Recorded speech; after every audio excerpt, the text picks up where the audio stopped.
사랑하는 국민 여러분, 그리고 원식 의장님과 선배 동료 의원 여러분, 대전 동구 출신 장철민입니다. 앞에 나와서 보니까 좀 많이 안 계시긴 하네요. 특히 국민의힘 의원님들께도 좀 드리고 싶은 말씀이 있었는데 이 세 분밖에 안 계셔서 좀 아쉽기는 합니다. 그러면 바로 이 질의 시작하도록 하겠습니다. 저 부총리님 나와주시죠.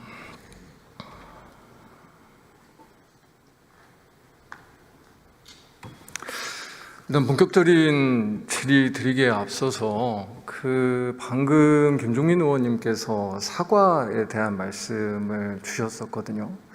근데 이 부분에 대해서 사과는 제일 쉬운 일이다. 그냥 할 일 제대로 하면 된다. 라고 말씀하셨는데 그 쉬운 일을 윤석열 전 대통령 탄핵된 이후에 단 한 분도 안 하고 있습니다. 윤석열 본인조차 사과 비슷한 것도 하지 않고요. 정부를 지금 대표하는 한덕수 권한대행이 그런 얘기 했다는 거를 제가 거의 아예 확인해 보지 못했고요.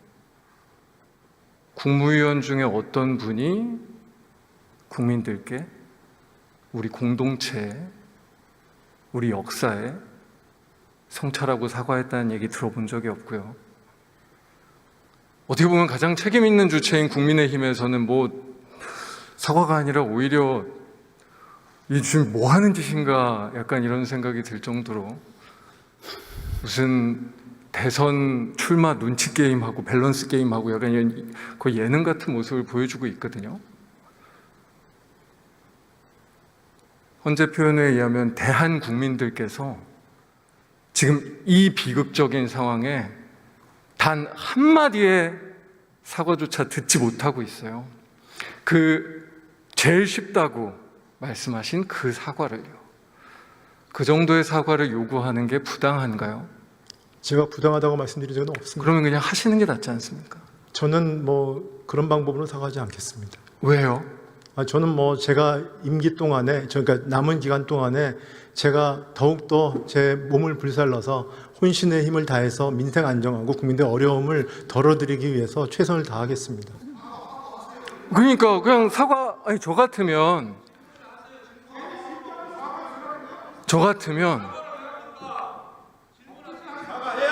윤석열 정부의 국무위원으로서 특히나 권한대행도 하셨었으니까 이 역사의 비극 앞에, 이 민주주의의 이 공동체의 비극 앞에 무한한 책임을 느끼고 정말로 너무나 고통스러웠던 국민들께, 그리고 사실 공직사회도 얼마나 고생 많으셨어요. 마음으로도 그렇고. 사과한다. 그 사과와 성찰의 마음으로 최선을 다하겠다. 이 정도의 얘기가 어렵습니까? 그리고 지금 부총리님이 얘기하신 거랑 그렇게 다른가요, 그게? 왜 사과하지 않겠다는 그런 의지를 표현하시는 거죠? 도대체 왜요? 의지를 표현하는 게 아닙니다. 그럼 사과하시면 되는 거죠. 그렇게 말씀을 드리는 겁니다. 제 생각을 말씀을 드리는 겁니다. 그러니까 왜 그렇게 말씀을 드리시는지 제가 제 생각을 도저히 이해가 정말로 네. 지금 이 윤석열 파면이라는 이 상황이, 그리고 이 말도 안 되는 계엄이라는 이 상황이 대한국민인 우리 국민들께서 사과 한마디 못 받으실 그런 상황입니까? 의원님, 제가 계엄 이후에 여러 가지 말씀을 의원님들께 드렸고 제 소회도 말씀을 드렸습니다. 그렇기 때문에 이제는 제가 남은 기간 동안에 최선을 다하는 모습을 보이는 게 제가 그렇게 저한테는 그게 사과의 방법이라고 생각해서 그렇게 말씀을 드리는 겁니다. 말과 행동이 일치되면 더 좋은 거 아니에요, 그러면? 말로도 사과하고 행동으로도 사과하고 그 성찰이 어떻게 보면 지금까지 이렇게 망가져온 나라를 바꿔나가는 데 있어서 굉장히 중요한 그런 변곡점을 만들어낼 수도 있는 거 아닙니까? 지금 사실 아무도 사과하고 있지 않잖아요. 지금 국민의힘에서도 그렇고 누가 책임 있는 말들을 하고 있습니까? 100번도 1000번도 10,000번도 성찰하고 사과해야 되는 거 아닙니까? 저는 솔직히 말씀 주셔서 그런데 할 수 있어요.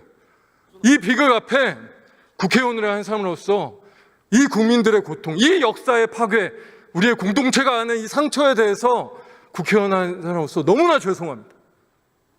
너무나 죄송합니다. 그래서 우리 사회가, 우리의 정치가 그 성찰, 그 반성에 서 다시 시작해야 된다고 생각합니다. 저도 의원님 말씀에 공감하고 잘 경청하고 있습니다. 참 우리 국민들 사과받기 어렵네요. 우리 국민들이 지금 정부에 뭐 어쨌든 며칠 안 남은 굉장히 과도적인 정부이긴 하지만 책임 있는 분들의 그 말씀 한번 듣기가 그렇게 어렵네요. 그런 이야기는 참 듣기 어려운데 우리가 대선 출마설은 참 많이 듣고 있어요. 한덕수 총리는 대선 출마합니까? 저는 전혀 알고 있지 못합니다. 아니 되게 중요한 일이잖아요. 왜냐하면 지금 권한대행을 하셨었는데 실제로 권한대행을 하셨으니까 한덕수 총리가 출마를 하는 순간 또다시 권한대행이 되시는 거잖아요. 아셔야 되는 거 아닙니까? 글쎄, 그러면 저한테 주어진 일을 전 할 뿐입니다. 네. 아 그냥 한덕수 총리가 출마하면 권한대행 그냥 다시 저한테 하시는 그걸 거죠? 물어보시는 게 네. 적절한 사람은 아니지 않습니까? 아, 그러면 본인에 대해서 여쭤보겠습니다. 출마하십니까? 전 당연히 안 하죠. 그럼 뒤에 계신 국민의원들 중에 누구 출마하십니까? 하신 분 계십니까? 다 안 하시죠? 대선 출마한다는 거 굉장히 쉽게 얘기할 수 있습니다. 지금 부총리님도 당연히 안 합니다라고 얘기하잖아요. 그러면 왜 한덕수 총리는 대선 출마 안 한다? 지금 부총리님이 얘기하시는 것처럼 사과는 쉬운데 내가 해야 되는 사명이 있기 때문에 최선을 다해서 국민을 위해서 일하겠다. 이런 얘기 왜 못합니까? 생각이 있으니까 못하는 거 아니에요? 대선 출마의 그 빌드업을 하고 싶으니까 못하는 거 아니에요? 왜냐면 부총리님은 쉽게 얘기하시잖아요. 다른 국회의원들도 제가 알기로는 이미 열심히 선거운동하고 계신 김문수 전 장관님 말고는 이미 뜻 있는 분들은 나가셨고,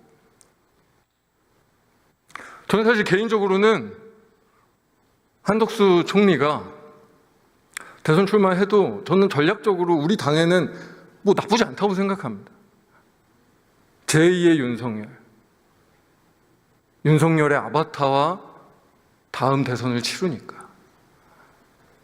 그래서 사실 저는 개인적으로는 우리 국민의원들께서 한덕수 총리 한번 나가보시라 라고 해봐도 좋다고 생각합니다. 그런데 너무 대한민국의 비극 아닙니까?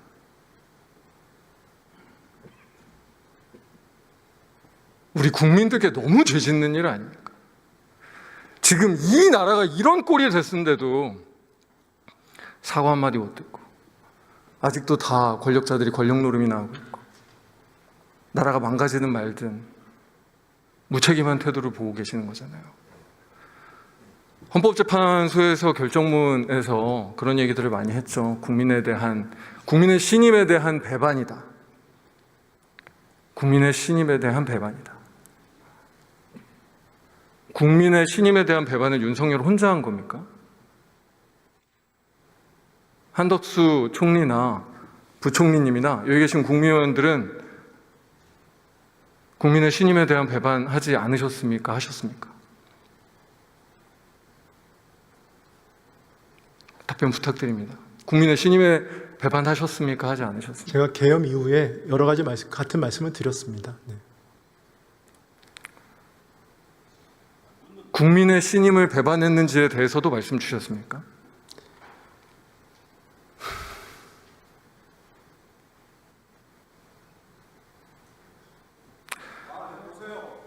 윤석열 정부의 국무위원들께서 국민의 신임에 배반하지 않으셨습니까? 지금 한덕수 총리가 말도 안 되는 헌재 재판관들 임명하는 행태나 오늘도 계속 얘기 나왔지만 국민의힘과 관련된 인사들을 제가 알기로는 거의 30명 가까이인데요. 알박기 하고 있는 행태나 이거는 국민의 신임을 배반하는 것입니까? 아닙니까?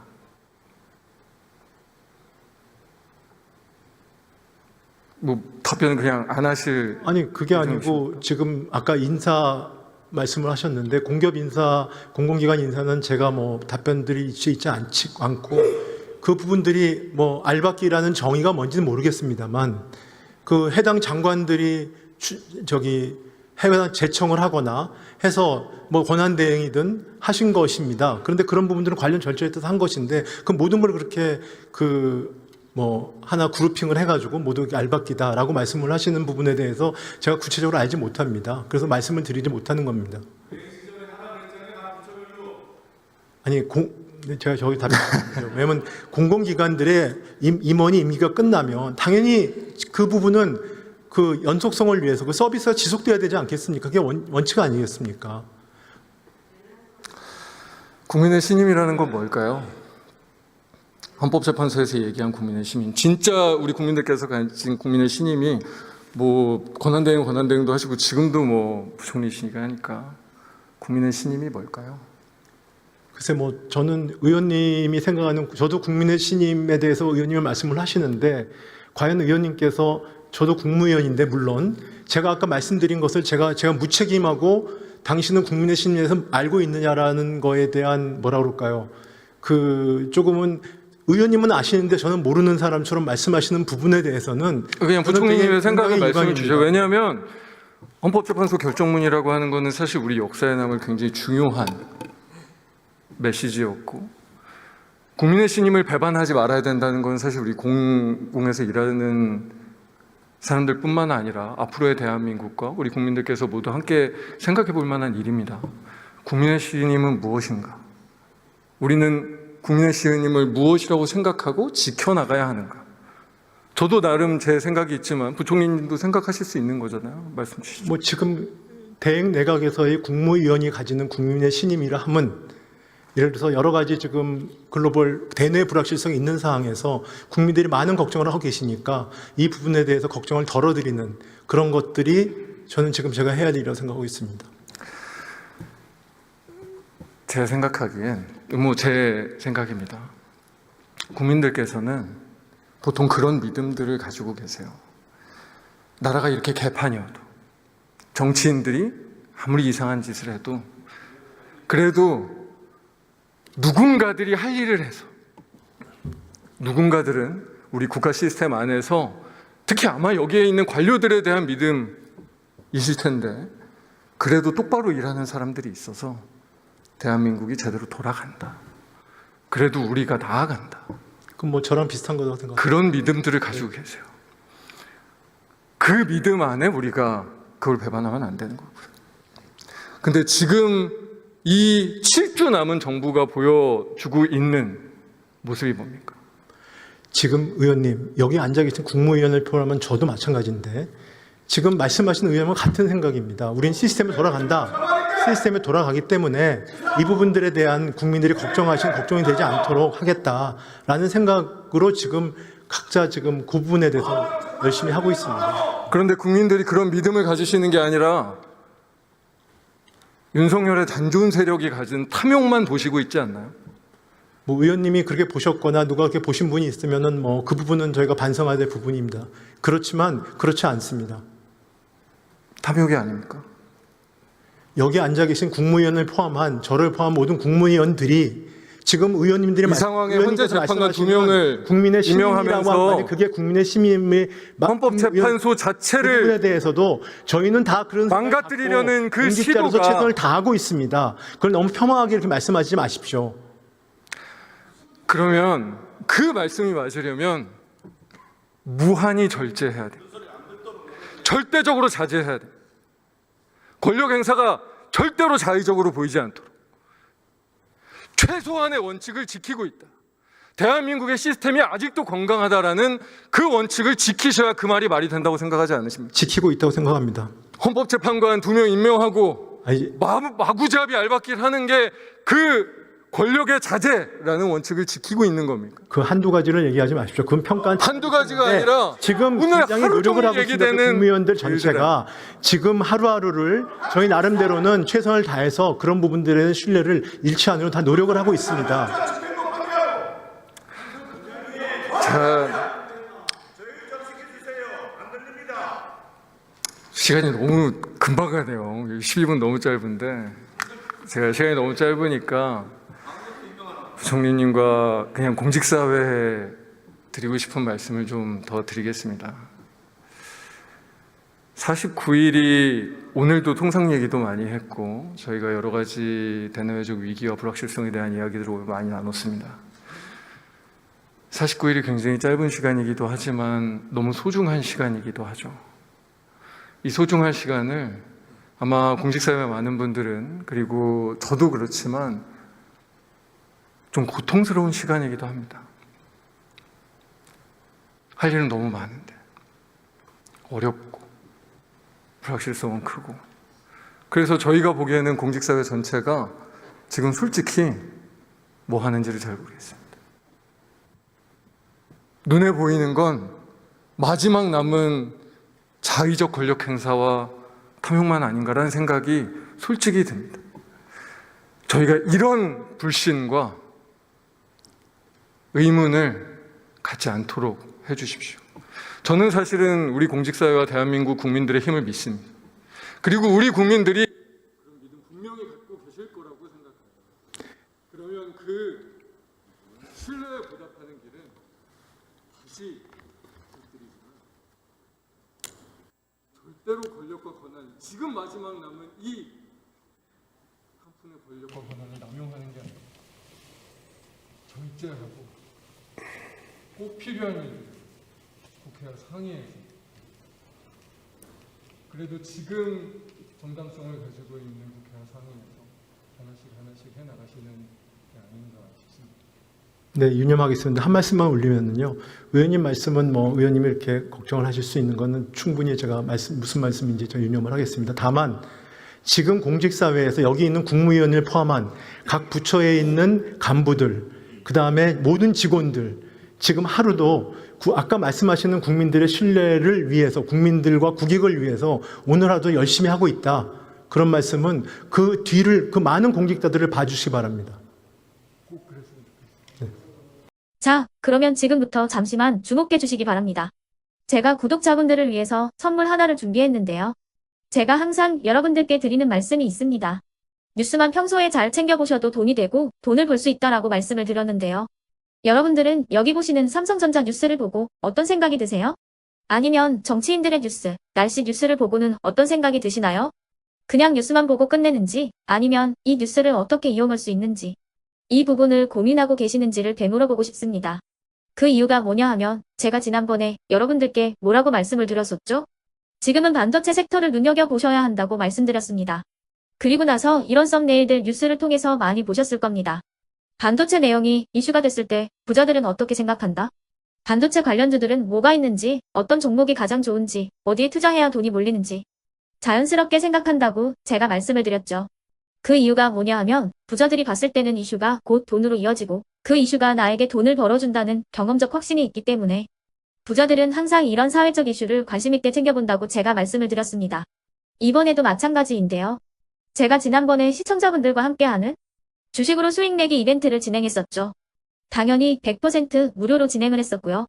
여기 보시면 아시겠지만 제가 지난번에도 구독이라고 보내주신 모든 시청자분들께 반도체 관련주 중에 가장 크게 급등할 딱 한 종목, 많은 종목도 아니라 한미반도체 한 종목을 여러분들께 추천드렸어요.